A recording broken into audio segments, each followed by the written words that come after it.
Downpours caused flooding in southern China. Taiwan clinched gold at Brazil Deaf Olympics.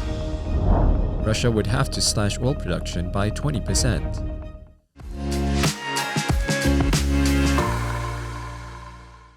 Hello, I'm Johnny. Thank you for joining us on FUNDAY News. It's May 12th, Thursday, and here are your top stories.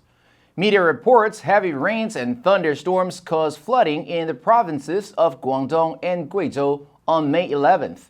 The China Meteorological Administration said other southern provinces from Yunnan to Fujian will also get bombarded by downpours of as much as 100 millimeters of rain an hour through Friday.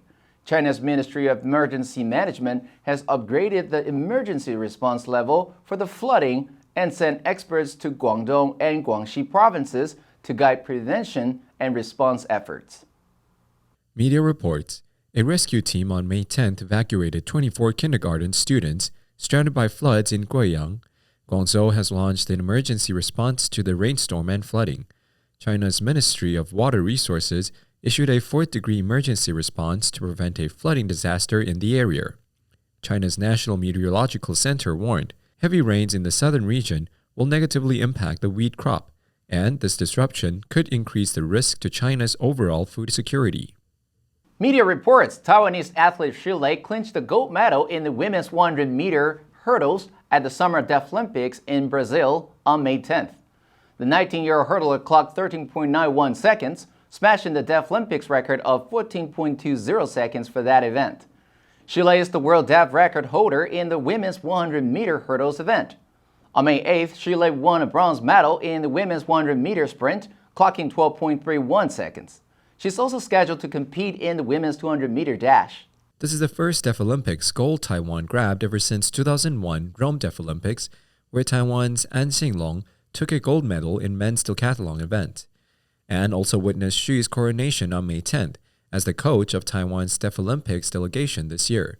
Surprisingly, when Xi walked onto the Olympic podium, enjoying her moment of glory under the spotlight with Taiwan's Olympic flag raised next to her, we heard the national anthem of the Republic of China, not the Olympic Chinese Taipei team song.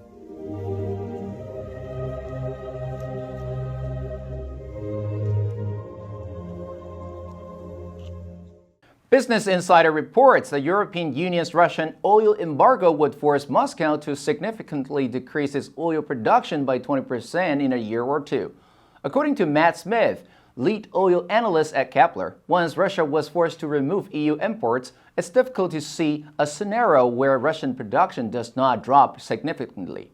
Since the renewal of strict COVID-19 lockdowns has curbed oil demand from China, even if China ramps up buying, it's really a worst-case scenario. Matt Smith said, Moscow has already been exploring alternative markets to Europe and has been exporting more oil to Asia, especially to India. There's also been an uptick in cargo heading to storage facilities in South Africa.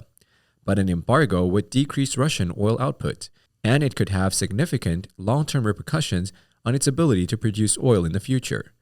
Extreme climates in oil-making regions like Siberia could damage oil reservoirs and fields if they go dormant for extended periods. The U.S. government confirmed on May 10th that it has developed new mechanisms to help Ukraine identify cyber threats and recover from cyber incidents. The U.S. State Department condemns Russia for launching cyber attacks to disrupt Ukrainian command and control during the invasion.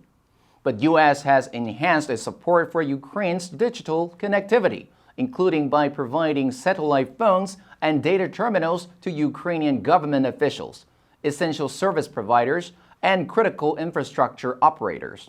The UK, EU, US, and allies have jointly announced on May 10th that Russia is responsible for a series of cyber attacks since the renewed invasion of Ukraine. Russia's disruptive cyber attacks include website defacement and distributed denial of service, also known as DDoS attacks. The U.S. has assessed that Russia's military cyber operation have deployed multiple families of destructive wider malware, including Whispergate on Ukraine government and private sector networks.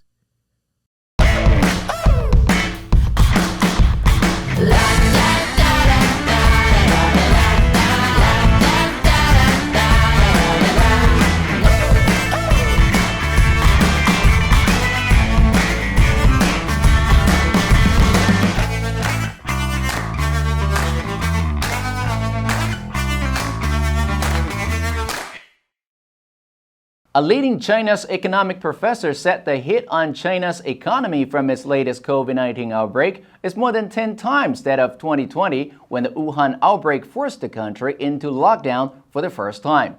According to Xu Jianguo, associate professor of economics at the National School of Development at Peking University, the disruptions to economic activity have affected 160 million people this year and have already cost China $2.68 trillion.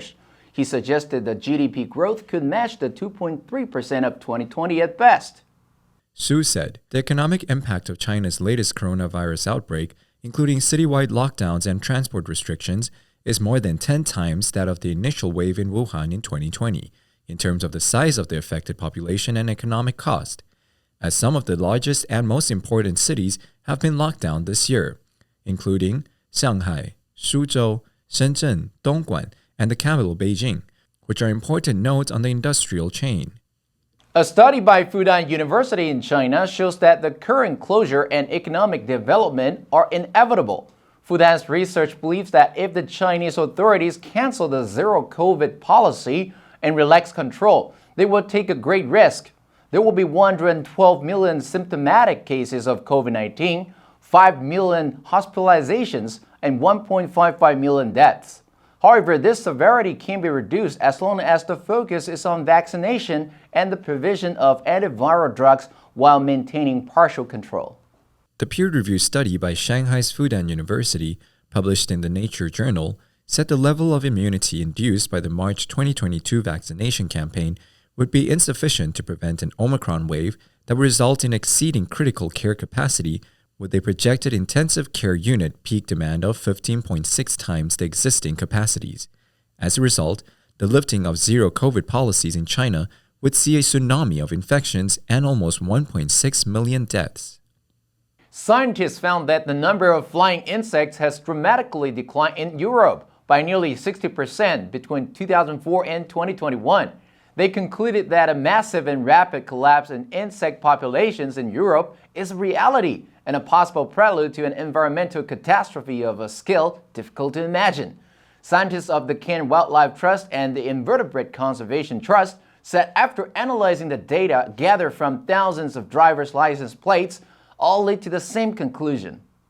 The app Bug Matters allows the volunteers to count the number of insects that make an impact on their vehicle license plate during a trip.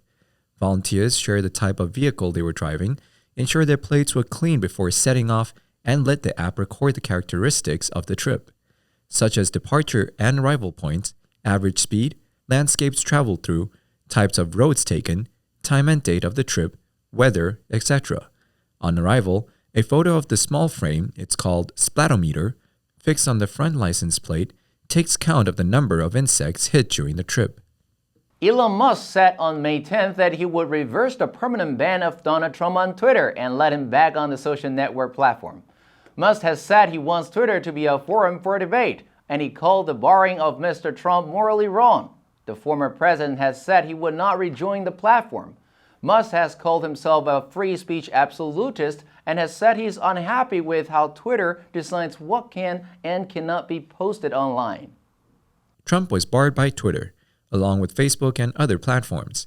The Twitter ban came about last year after he tweeted about the riots at the U.S. Capitol Hill. Twitter said at the time that Trump had violated policies and risked inciting violence among his supporters. Facebook barred Trump for similar reasons. Trump has since begun a social media site called Truth Social. Last month, Trump said that despite Musk's purchase of Twitter, he did not plan to return to the platform and was going to stay on Truth. And that's all the time we have for today. Thank you for joining us on FUNDAY News. Let's make every day a fun day. I'm Johnny Wu, your host. I will see you next time.